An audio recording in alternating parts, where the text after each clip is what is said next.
In Luke 22, verse 19 to 20, it says, He took some bread and gave thanks to God for it.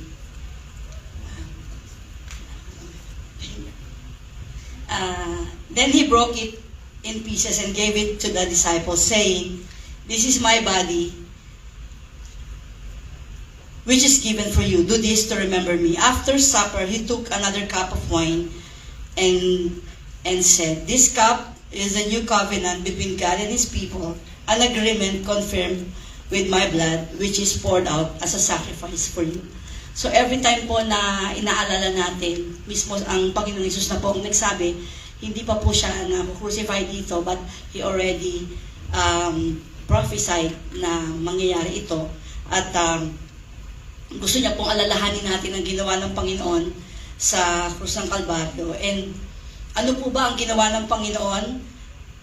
Siya po, pinatawad niya po tayo sa lahat ng ating mga kasalanan. We are protected, we are healed, we are saved, we are blessed, and we are preserved.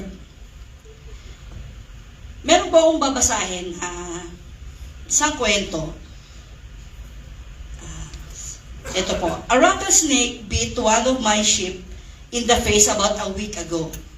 The deadliest snake that lives around. The sheep face was swollen and hurt like crazy. But the old rattle did not know the type of blood that runs in the sheep. The antidote is usually made from sheep's blood. The sheep was swollen for about 2 days, but the blood of the lamb destroyed the serpent's venom. I was worried, but the sheep didn't care. He kept eating, he kept drinking, and he kept walking because he knew he was fine. Don't worry about the serpent or his bite. Just be sure that the lamb's blood flow through your veins. Totoo po, there's power in the blood. At natatandaan po natin sa Passover, no, na nung sinabi ng Panginoon na ang maglalagay ng magpapahid sa doorpost ng blood of the lamb ay mai-spare, hindi mamamatay. Kaya po tuwing aalalahanin po natin ang ginawa ng Panginoon sa krus ng Kalbaryo, Lord, thank you na preserve mo ang buhay ko, pinatawad mo po ako sa aking mga kasalanan, pinagpala mo ako, you protected me, and you blessed me. So, as we partake po ang element na ito to remember it, let's listen to this song.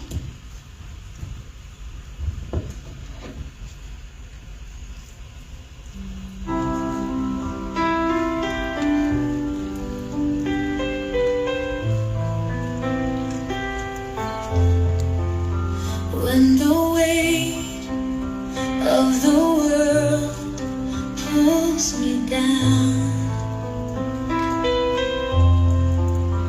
and my heart feels lost, nowhere to be found,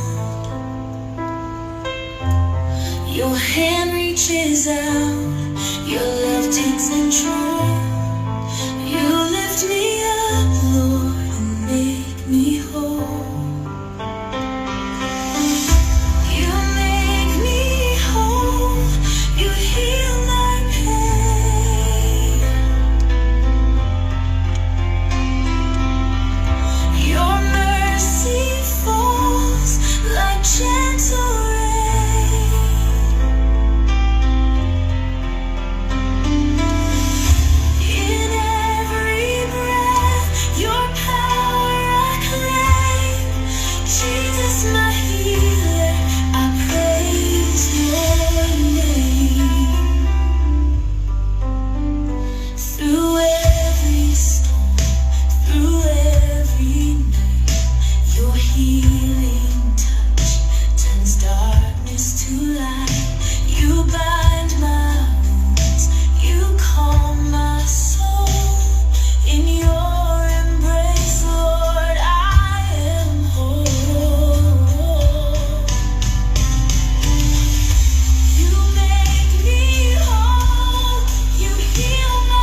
sa iyong kahabagan at kabutihan sa amin, Panginoon. Thank you for saving us, Lord.